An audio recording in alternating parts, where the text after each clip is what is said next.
time is it?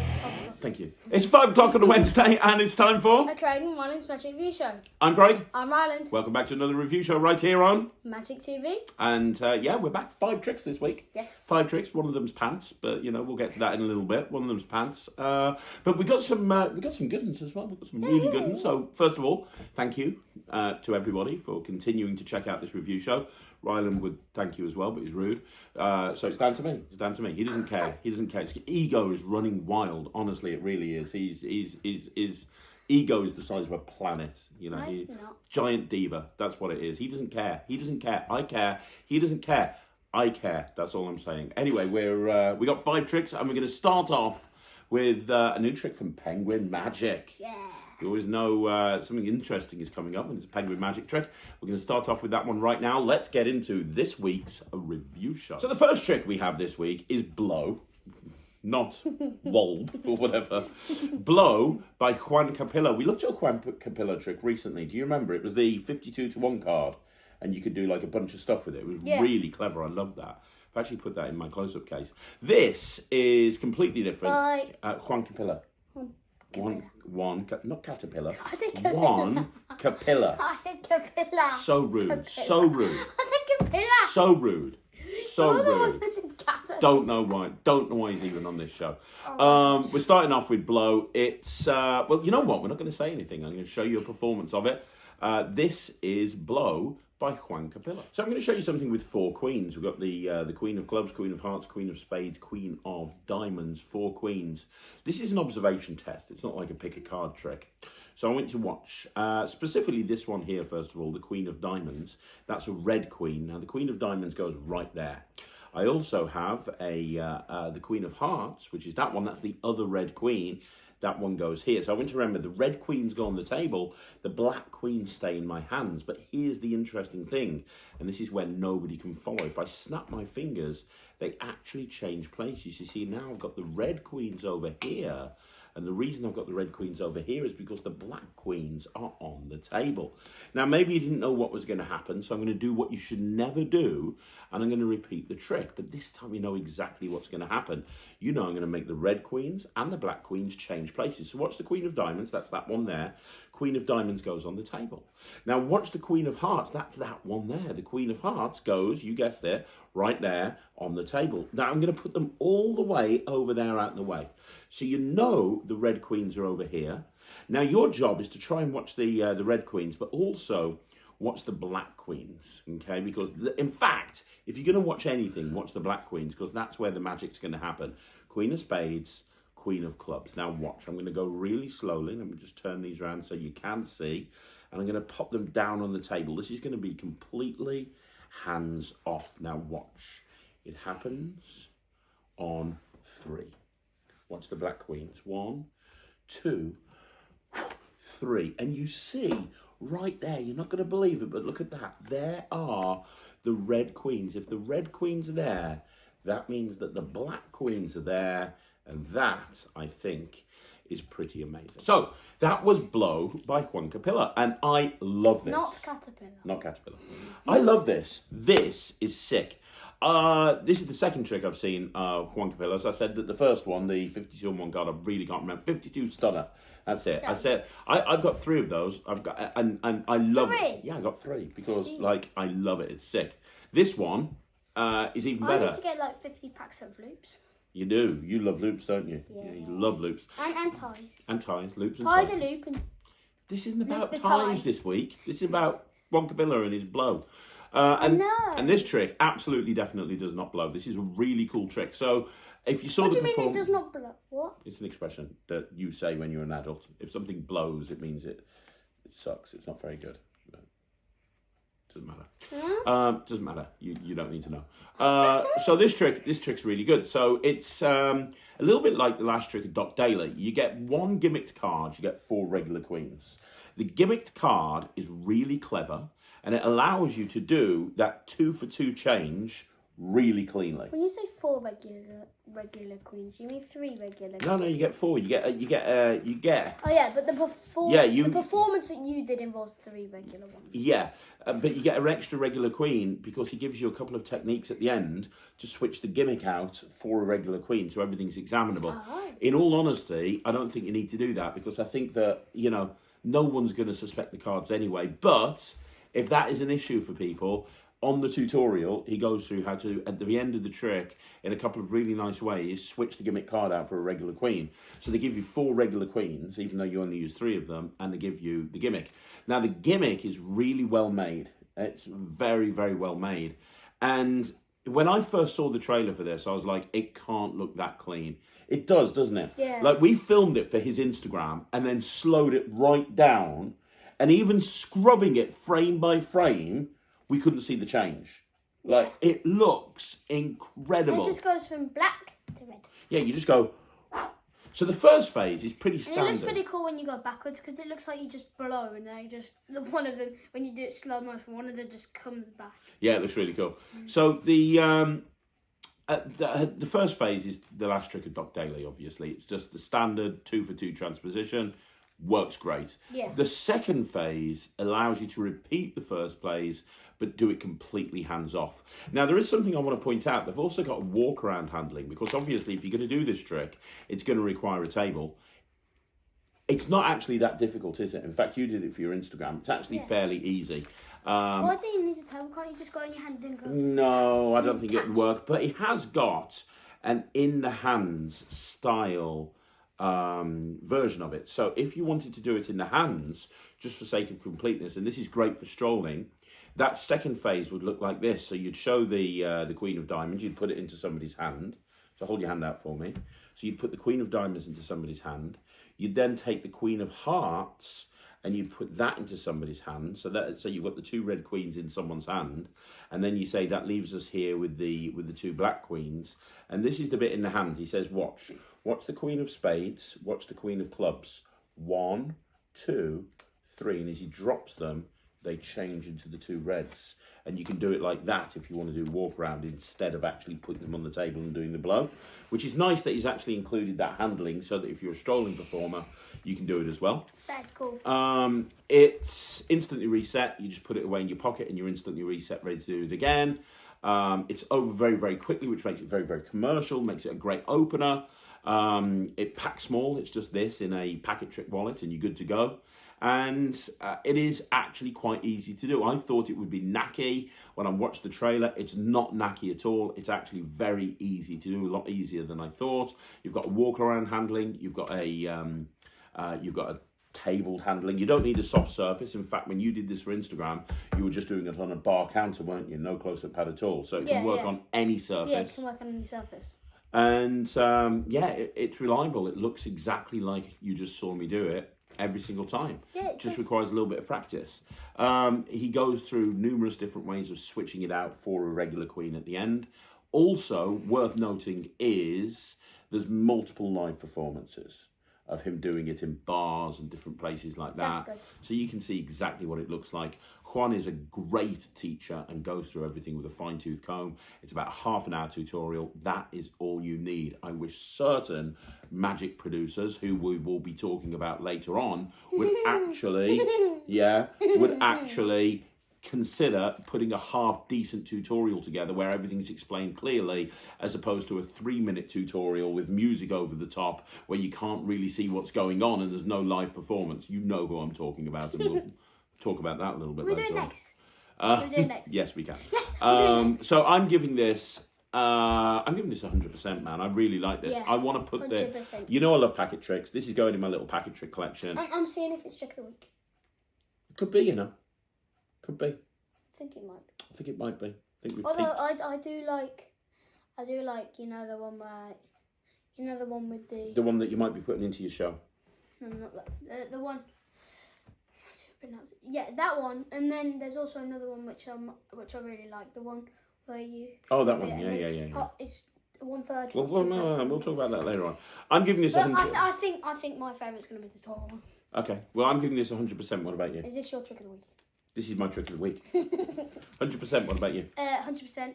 100% as Not well. my trick of the week, but it's really good. It is really, really good. You can get it from Penguin Magic, and it's highly recommended. It's called Blow. It's by Juan Capilla.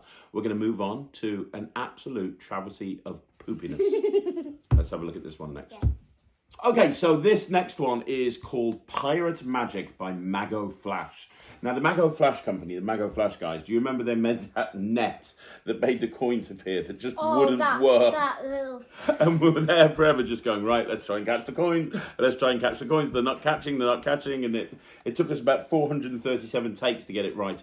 Everything I've seen of theirs has been not great. And now they've brought out this pirate trick, magic, which is designed for children. I'm going to do a performance of it in a minute. It's designed for a kid, so which is fine. However, if you're going to bring a trick out for kids, and we'll talk about this a little bit later on, but there's one thing in particular I want to say. You should at least include a presentation of what the trick is meant to do. This has a 3.5-minute tutorial.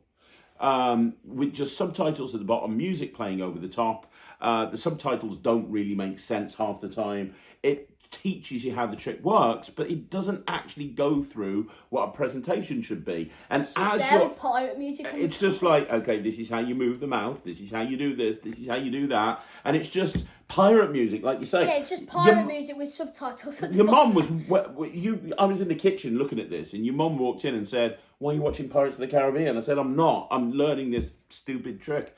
But it 3.5 minutes, no live performance, so there's no advice on what presentation should be, no reasoning why you're actually using a barrel for the trick, nothing.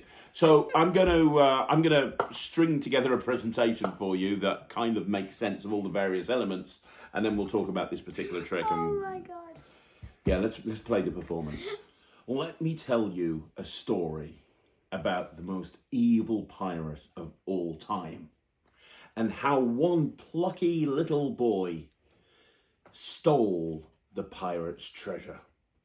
You see, this all happened hundreds and hundreds of years ago when pirates sailed the 7 seas. And this pirate was called Captain Yellowbeard. And Captain Yellowbeard, for some strange and unknown reason, known only to Captain Yellowbeard, he would sleep at night on his ship in a barrel. Don't know why. It's a bit weird. And you always knew it was Captain Yellowbeard's barrel because he had the skull and crossbones on. Now this, if we open up the barrel, you'll be able to see this is Captain Yellowbeard. Right there is Captain Yellowbeard. Captain Yellowbeard doesn't really talk very much, but if I hold him up like this, you might be able to hear him. Captain Yellowbeard, are you there? Arrgh! Are you there, Captain Yellowbeard? Arrgh! Yes, he's there. What's your name? Captain Yellowbeard. There we go. That's Captain Yellow. Shut up, Ryland. Captain Yellowbeard.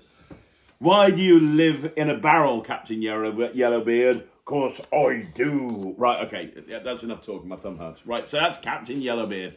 Now, I said that there was a plucky little boy who stole Captain Yellowbeard's gear. And his name was Craig. And I will be taking the role of Craig in this stupid little story. You are Craig. Because I am Craig. Taking the role of Craig. So what would happen is he snuck on board the ship that Captain Yellowbeard sailed the 7 seas on. The ship was called the Bounty Bar. There you are, the Bounty Bar. And he snuck on board the Bounty Bar, and he waited for Captain Yellowbeard to go to sleep. Now, he also had to wait for Captain Yellowbeard's parrot to go to sleep, because obviously he didn't want to wake up the parrot or Captain Yellowbeard. Waited for Captain Yellowbeard and the parrot to go to sleep. Snuck up to the barrel, because remember, he sleeps in a barrel randomly. Sleeps in a barrel, and snuck into the barrel and reached in and stole. Oh, hang on, that's a feather. He stole a feather from the parrot because Craig was badass and he decided to just pluck a parrot's feather for some strange reason. But luckily the parrot stayed asleep, even though he plucked a feather from him, he stayed asleep. And did you notice that Captain Yellowbeard always holds on to his treasure chest of booty with all of the treasure in. Well, he now reached in to grab the treasure chest of booty, and he went in and he reached in to grab it. But he couldn't prise it from Captain Yellowbeard's hand. You see, he tried to pull it and he couldn't pull it. It was impossible until he used the feather to tickle Captain Yellowbeard's feet. Shut up, Ryland. I'm making this up as I go. Tickle Captain Yellowbeard's feet, and when he did, he managed to pull out the treasure chest. Yes, he got the treasure chest from out of the barrel, and nobody knew. And he went and swam away and got to shore, and he took the treasure chest with him. And when he opened up the treasure chest, there was no treasure in there, but it was Captain Yellowbeard's belt that he keeps inside his treasure chest when he goes to sleep, because why wouldn't you put your belt in the treasure chest? Which meant that when Captain Yellowbeard woke up the next day, he was really annoyed because his parrot was missing a feather and he was missing a belt. And that is the story of Captain Yellowbeard, his ship, the Bounty Bar, and the plucky young boy Craig, who stole an empty treasure chest, a pirate's belt, and a feather from the ass of a parrot. The end. Okay, so that was the performance of pirate magic. That's the best I could come up with in terms of a presentation. Let me tell you, in my opinion, and in Ryland's opinion, what's wrong with this. So first of all, there's a few different things. I'm sick to death of seeing tricks that are designed for kids show performers that are made out of cardboard. This will not last very long at all. I love the fact in the 3.5 minute tutorial, there's a moment that says, don't do this, else you might break the trick and then you won't be able to use it. You'll probably break the trick just by throwing it into your kids showcase. Like, this is not good material. This is basically cardboard. It's going to last you, if you're a gigging kids magician, it's probably not going to last you very long at all. The moment here where you do what I can only describe as a venting. Now, I'm not a vent at all by any stretch. I'm terrible. Yeah, I'm not a vent. I can't vent at all. But that is just so obvious. I think that any kid would know. Kids aren't stupid. I think every kid would know that you're just pulling a lever at the back because it makes a noise. It's like, hello, Captain Yellowbeard. Hello. Like, it just makes a noise. It's like, let me just put my hand behind here. It's just not great at all. It's going to fall apart very, very soon. And when I think anybody watching this knows there's two sections to it, and you open up the one section and you open up the other section. And I thought, oh right, okay, it's going to be magnetically locking or something like that. No, they've just made it like a book basically. You just open up the front page or the back page. Like, it's just about as low tech as you can get. You've got the little belt and the little feather, and what are you looking at? Just looking at it. What's really weird is the fact that single tail. There's it's just a feather, yeah. Yeah. And then it's the feather that you pull out. Yeah, the feather. That's the feather. And then it's just one feather. There's no skin around that. It's just a feather sticking out. Just a feather. And it's a big butt. No idea. No idea. It's probably been done. How is this? Look. You see that? Yeah. Like, it's there. Instead of orange, it's pink. I know. I get that. I don't understand why, and I don't understand why why the parrot's now got a finger and is pointing towards the pirate's boxer shorts. Like, that just doesn't make much sense either. To be perfect, I know. Don't even ask me. Don't even ask me. I mean, this belt is going to last about 10 seconds. This thing is just not very well made. The whole thing. Do you know what? This is like 50 quid or something.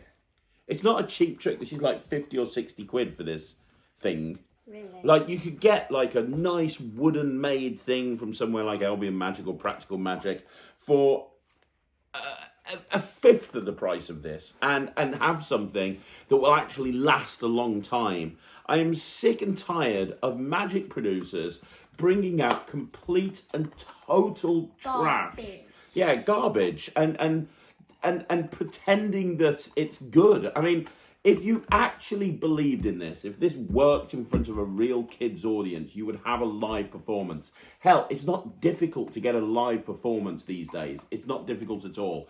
Just go and invite, I run a kids entertainment company and we are constantly getting live performances. It's not difficult to do at all.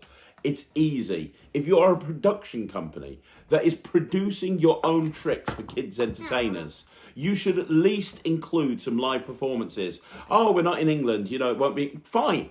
Just show the live performance so we can see it and put subtitles at the bottom so you can see the kids reacting. You can see the timing, or at least include a presentation and a script. Oh, we don't speak English. Well, then get somebody else to write the script for you. But if you're doing a trick, if you're producing a trick that's very story-driven, which this has to be, then why would you not include the story? The whole thing just doesn't make sense. Not that anyone's going to do it. I guarantee there's not a single entertainer that will do this. It's going to sit in the bottom drawer of... It's not going to sit in my bottom drawer. It's going to sit in the bin, because that's where it's going. It's going in the bin. And that's just terrible. I mean, you can hear the thing going up and down. That ain't going to fall. Look, listen. I know. It's not going to fall... It's not going to fool a blind monkey. What we have here is we have somebody... Why fool a deaf and blind monkey?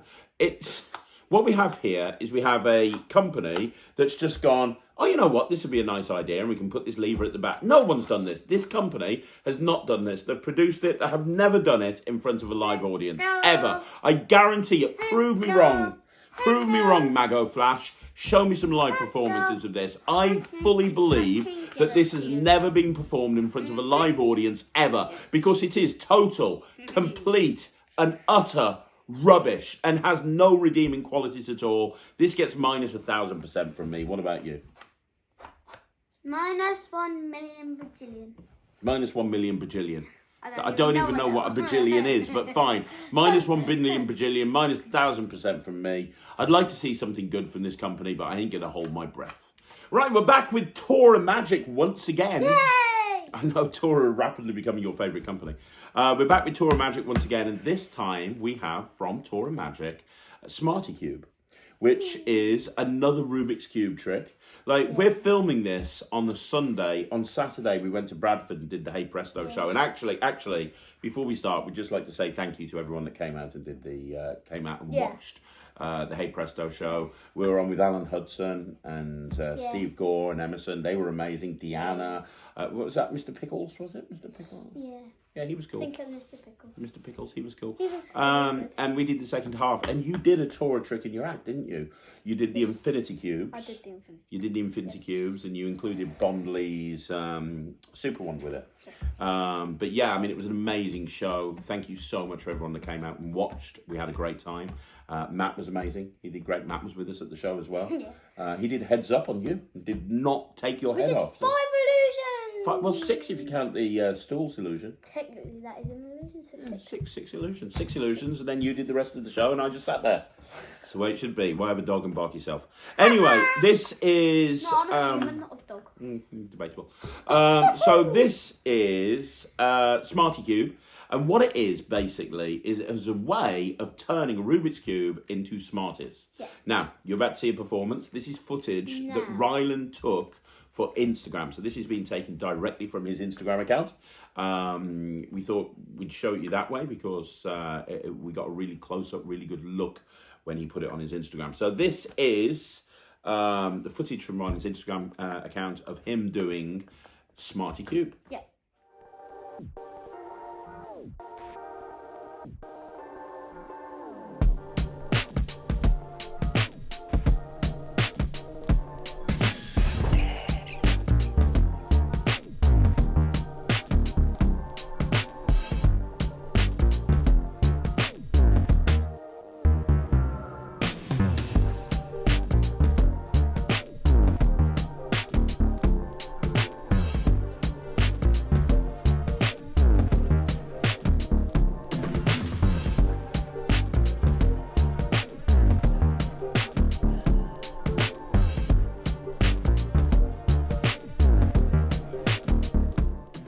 Okay, so you're going to take the lead on this because whenever something from Tora comes in, I don't get a chance to look at it. It immediately goes and goes into his hands, and I don't get a chance to see it. So, talk to me about this, right? I mean, I've watched it, and it looks really cool. I do love the fact that at the beginning, you're showing a Rubik's Cube, and it looks like they can see every part of it. You're putting it into a box, which is see-through, and you can see the cube in the box. And you can see everything inside the box. Yeah. It's all white. And then you just give it a shake, and then it turns into And I love the fact... it's all purple. And I love the fact that it pretty much, on every side bar one at the end, you can show everything, which is really good. I mean, that's great. Yeah. Now, there is one negative with this. But it's not about Don't fiddle. Don't tell them. No, you are. Take it out from under there. I'm seeing you. Okay. Now there is one negative with this. What's that? And that's the fact that the tutorial is very blurry, and I couldn't really follow it. You obviously fold it to a point because you can do the trick. Yeah, I can do it, but after I just had to keep on rewinding over and over again. Really? Yeah. Man. Yeah. Okay, that's not good. No. That's not good. It's just a tutorial. The trick is fine. Yeah? The trick is fine. What are you doing exactly? Oh, you're doing it. You want to do it again, are you? Is it? Okay, so the trick is fine. The trick's perfect. The trick is really. So nice. you can get it, but it takes a while of fiddling. Yeah. You. I mean, the tutorial itself was only about 7 minutes long as well, wasn't it? So it wasn't a very in-depth tutorial. No, it's 4 minutes long. 4 minutes long, right? Okay. And I don't like that Tora don't do live performances. They should do live performances. It would work in a live performance, though. That's the thing. It would work, but they just don't do it. Well, I know you've done this for Instagram. Would you do this in a show? I don't think this would work in your stage show. I might. I can see this working for kids. Yeah. Like, just look inside that box. It looks like it's all white. Yeah, it does. Just look. It looks perfect. It looks great. It looks like it's just white all sides. Yeah, it does. Yeah, it does. Sick. It just looks like a normal thing, and then you can literally show the cube all round. Like no, that. You can't show it all round. Pretty much all round. Don't lie. Yeah, you can show it. It looks good. Yeah, the angle issues aren't a problem. Yeah, I get that. Yeah, and then you open this up, and then you put your cube in, like that. Yeah. Yeah. And then I just do like a shake. I go like, see it. And now you can see. What I really like about this is it's very deceptive in terms of the amount of sides you can now see, because if you were doing this in a kids show. Now you can see the amount of sides that you could do for like the cube. You can now see the amount because there's 2 sides that aren't covered. But when you just open this to show all the Smarties, when you open that to show all the Smarties, and then when you close it. Now there's only one side, so you can basically show it all the way around. Like that. That's great. It is really, I think it's really nice. So, ask you again, would you do it in a show? Yes. You would. I think it's better for a kid show. You just go. I think it's better for a kid show. Yes, it will be better for a kid's show, but it would still work. So what are you giving it? This might be my trick of the week. Really? I think it is my trick of the week. Don't be mad, I'm giving it 70%. I'm not going to do it. I know I'm not going to do it. I like it. I think I'm going to give it 100 and...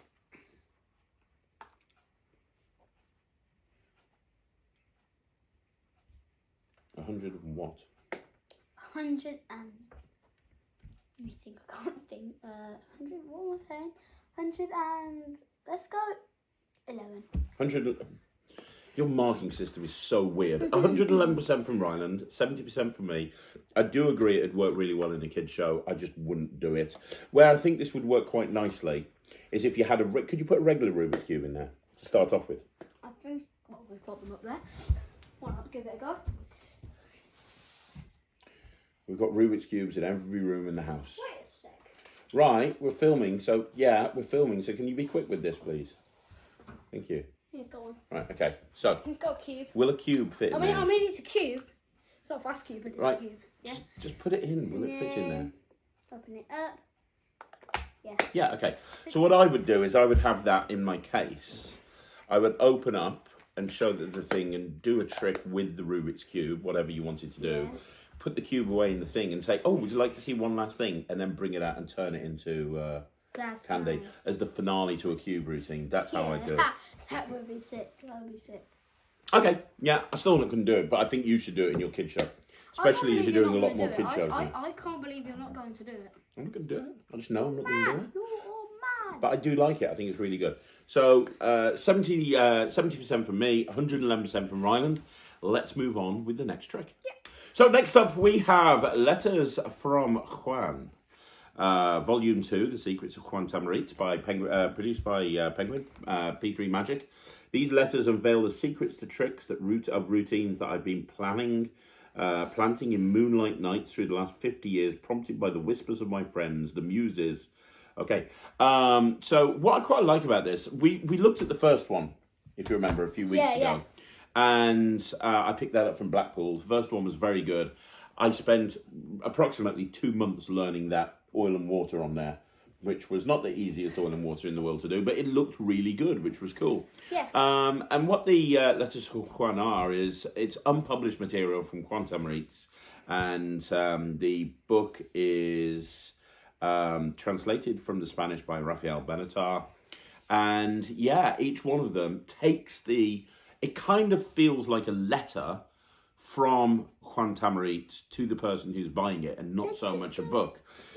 Yeah, what's interesting here, like, so for example, the forward is actually a letter from Juan saying, hello, my dear friend, here I am again, and very happy to write to you. Did you try out my pure olive oil and water routine that I sent you? I assume you've been practicing it, and I know it's not easy, but the effect is worth it. And it's kind of talking about the first letter. I really quite like that style. Now, what we have here is there are 1, 2, 3, 4, 5 routines. Okay, and I'll quickly go through them. Decrypting, which is the first routine, is really interesting. You use a regular deck of cards. Get this. Don't tell them. No, I'm not performing this one. So yeah. you get a regular deck of cards. You have somebody write 1 to 10 on a piece of paper, and you randomly get them to write letters next to each number, right? You then have them pick out random cards from a deck of cards, and you get them to match up the cards to the numbers and all of this sort of stuff. And eventually what happens is the cards that they've picked spell out the person's name you're performing to, yeah? And then the rest of the cards spell out their date of birth. It's incredible. That's called decrypting, and it's all about sending codes as a kid. It's really good. You'd like that, and it's very easy to do as well. Suicide Poker is a poker demonstration, which is really cool, using a regular deck of cards. Suit to Order is Juan's version of producing a named suit in order. So they name spades, and you're producing all of the cards from the spades, and so they end up coming out in order from ace through to king, which is pretty cool. Progressive color change we'll get to in a minute. Impromptu double flying is really cool. It's basically 2 spectators name values, and you start with the first spectator, and you make, let's say the sevens, you make the sevens vanish from the deck with a regular deck of cards, and then you make them reappear face up in the face down deck in different places, and then you immediately repeat it with the second named value. Like, really cool. Really cool. But the one I want to talk about is progressive color change. You get the gaffed cards for this, and I've actually filmed a performance of this. So let's have a look at the progressive color change. Yeah. All right? Yeah. Right, I'm going to show you a card trick. Is that all right, buddy? Yeah. 52 cards. 52. Possibility. You know all of the lines. Good stuff. So I'm going to give these a shuffle, and then once I've shuffled them, I'm going to have you pick a card, and you can take any card that you want to. I'm completely indifferent to the choice that you are about to make. So as I riffle down the deck, buddy, just say stop anytime you want. Stop. It's lovely. Have a look at the card. Remember it. Don't forget it. Show the camera. Don't show me. We done? Mm-hmm. Say stop again. Stop. Put the card back there. We'll leave it down in the middle, and again, we'll give the cards a couple of cuts just to make sure that the card really is lost. Now, I'm going to try and find that card. I want you to cut the deck into 2 piles, 2 approximately equal piles. Can you do that for me? Nice. Now, I know that your card is either in this pile or that pile. I think everyone knows that. Well, I'm going to use my sensitive fingers to feel, because when you touch a card, it leaves your residue on it. And this is a relatively new deck of cards that we've just opened, isn't it? So I should be able to feel for the card that you touched, because you've got a certain smell. Stinky. And I should be able to... no, I don't think it's in that half, which means it's definitely in this half. Let me just feel. Let me feel. Yeah, it's in that half. Not only is in that half, it's on the face. The card on the face of this half is your card. I can't like do Your card, the 8 of spades, yeah. Was that your card? No. No? No. What was your card? The Jack of Hearts. The Jack of Hearts? Yeah. Okay, I suppose I could turn this into the Jack of Hearts if you want me to. Yeah. Watch. All I have to do is rub, and I can turn it into the Jack of Hearts. I just rub like this, and I can... sorry, sorry, I only got part of it. Sorry, I only got... let me try that again. Hang on, if I just rub. Let me... I got that. Oh, it's embarrassing. So hang on, let me just do this. Hang on, let me... There we go. That's there you go. The Jack of Hearts. Okay, so that was progressive colour change. It's not the most difficult trick in the world, but you are going to have to do it. It looks really nice. Yeah, you saw this and you were like, oh my gosh, that's amazing. You have to do a gambler's palm and a few other bits and pieces, but you get 2 specially gaffed cards for this. So that's included. You get a little black envelope with 2 gaffed cards, and you're able to do that routine. I've been practicing that for about a day. I'm not quite there yet, but I think I'm close. And I do like that slow motion. I do like that slow motion way of the 8 turning into the Jack. However, can you pass me the deck of cards? Just one thing for anybody who's got this. Yeah, it's the deck. If anybody has got this and you want to go into it a different way, I've been playing around with the gaffed cards using a third nose change instead. Same thing, but... A third nose? Yeah, third nose. Have you ever seen the third nose before? No, I've only ever seen the third nose. It's third nose by Nate Granzer. So, what's the third nose? Huh? Well, the third nose is when you rub it and it changes. Third nose is... Well, let me show you. So, so it'd be like this. You'd say, look, pick a card for me. Just say stop. Stop. There you go. Have a look at that card. Remember, don't forget it. Show everyone, don't show me. Oh, I know how you force. Why did I ask that How question? did I force? It's called Riffle Force, Muppet. Why did I ask that question? The card goes back into the middle of the deck. Watch. There it goes. Completely gone. How did you control that, Daddy? Tilt. There you go. So... I'm going to try and make your card come to the top of the deck. Look, all I have to do is snap my fingers, and the 8 of spades comes to the top. Is that your card? No. Okay. Kind of messed up then. I tell you, I'll turn that 8 into your card. If I snap my fingers, check this out. What happens is, oh, I've got part of it changed. Not all of it, but part of it. I've got part of it, yeah. Triple lift. But if I rub, look at that. Now I've got the next part of it, and if I rub again, now I've got the rest of it. So that's a third nose change. So you can do a third, and then you're left with that, and we're good. So you could... A third nose change is really cool. So you could do a third nose change. That's really cool. And that's a lot easier than it's what a lot Juan harder does. than an third nose change. Yeah, but it's a lot easier than using a gambler's palm, which is what Juan suggests. So I'm playing around with that at the moment, but I really like that. Just for those 2 gaffed cards, it's worth it.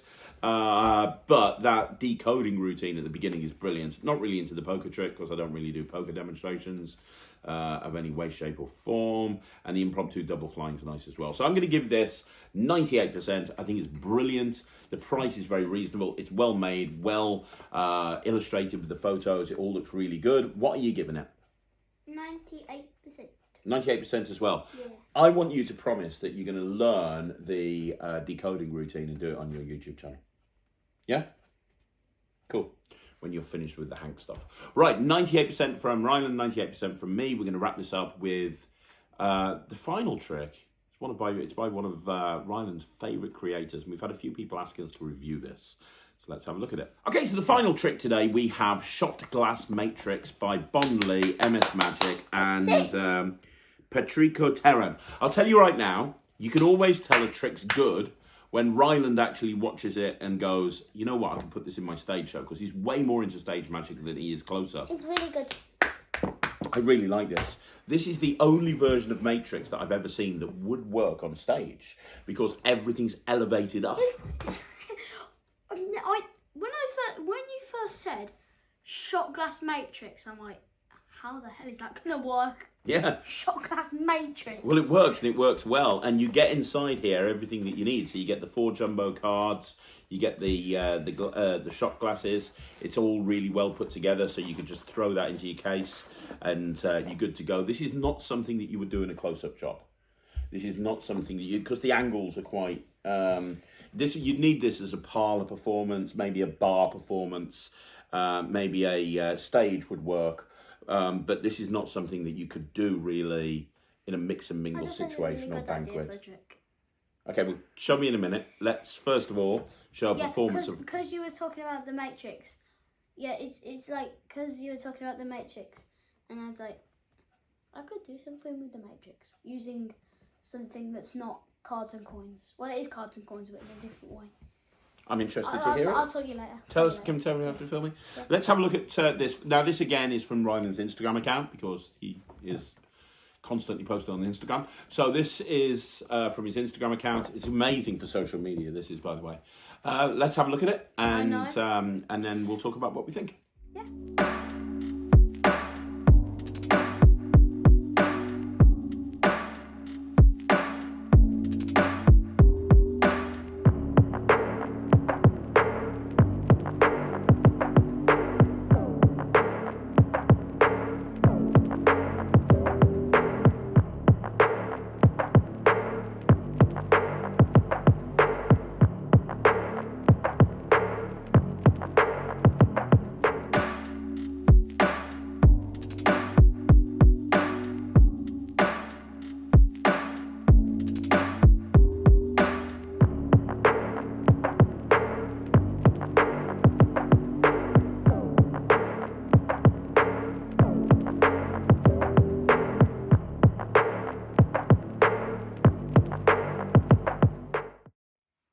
Okay, Ryland, admit it. Did you drink the whiskey when you finished that Instagram performance? No. I know you like whiskey. It's old. It's old. It's old. Old. It's like years old. Yes, we got an old bottle of whiskey to do this. But yeah, I mean, that's it. I mean, it's like 50 years old. Reminds me of a trick that I saw in Richard Zelmaniak years ago with dice, and it had the same sort of thing. And I'm pretty sure Nick Einhorn did something with dice as well, but I can't remember. But this, shot glasses, really, really cool. The jumbo cards are gimmicked, well, one of them's gimmicked, that allows you to do this whole thing. When I first watched it, I thought this is going to be very difficult to do. But it's not. It's actually really easy, isn't it? Yeah. You practiced it for like about half an hour or something, and you were able to do it straight away. Half an hour, you joking? Probably not even it's that. Like 10 minutes. Now, it's only a 10-minute tutorial, to be honest. It's no longer than 10 minutes. But there's not a live performance. There's a performance to camera. A couple of different performances to camera from different angles, and then they explain how it's done with music, no subtitles, but it's shot really well from behind, so you see how all the moves are done. It was very clear, very well shot. Would have been nice to have a performance on stage, but you said to me your plan was to do this to music, wasn't it? Yeah. Like, how are you planning on putting this into your show? To music, or are you going to speak over it, or just do it to music? What? I think I would do it to music. Do it to music? Yeah. I quite like the idea of like taking the cards out, almost like bringing them out one at a time, bringing the, in a stage performance where you've got that table and you've got that lovely close-up mat when you do your stage stuff, when you're doing the cups and balls, like taking a bottle and pouring, like maybe even Sprite, maybe even use that bottle production to produce like a big bottle of Sprite or something, and then actually pour the Sprite out and do it with the Sprite, and then at the end go cheers and drink it. I think that'd be really cool. At the same time. Yeah. It's really good.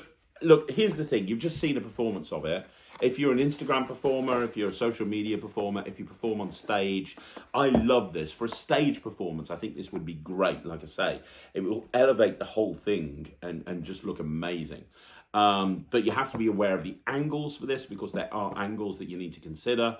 And also, this is the sort of thing that, although not difficult, you do need to put a bit of practice in. Not suitable for every environment. but if you perform in the type of place that this would be suitable for, I think it'd look great. Have you got anything to add with that? Not really. I think it's perfect. It's really good. What are you giving it then? I'm giving it 90%. I'm going to give it a go. I'm going to give it a shot. I think it'll probably end up in your act and not mine. But 109. 109%. So very close to being Trick of the Week, but not quite. 1%. So 109% from Ryland and 90% from me. It's really good. If you're a stage performer and you're looking for something different to add to your act, this is absolutely worth it. There's no review show in the bag. It's no review show in the bag. There's no review show in the bag. It is another review show in the bag. Thank you once again for joining us right here at Magic TV. Don't forget, if you want to follow this young man on social media, you can do so. Ryland the Kid Magician on YouTube, on Facebook, and on Instagram, where you're now on almost 17. And follow him at Instagram at Magic TV. something. Magic TV _Craig something Petty. random. Nobody ever follows me on Instagram, so don't worry about it. But you can follow me on YouTube, and you can see all the content that I put out. I'd really appreciate that. And don't forget, if you want to your join... YouTube channel, which is what you're watching, what we're filming for right now, is exploded. Thank you. So weirdo. Netrix. You want to go and join the Netrix? Please do so. Go to www.thenetrix.com. Cookies. Whichever. And you can go and check and see what the fuss is about. Also, don't forget, we've now opened up a shop, magictv.org, where you can buy all of my tricks, and you can also buy some merch. You can even get a merch with Ryland the Kid Magician on it. Really? Yeah, you can. Yeah. There's actually a T-shirt on there that says Ryland in your logo colours, and it says, that's another review show in the bag. And you've got, you can even get it on a mug. I'm serious. Crazy, right? So make sure you go check out Magic TV, and we'll be back again next week with another review show. Thank you once again for watching. I'm Craig. I'm Ryland. We'll see you again. Take care. Bye, everyone. Bye-bye. Made it to the end again. No, I didn't. No. Bye, everyone.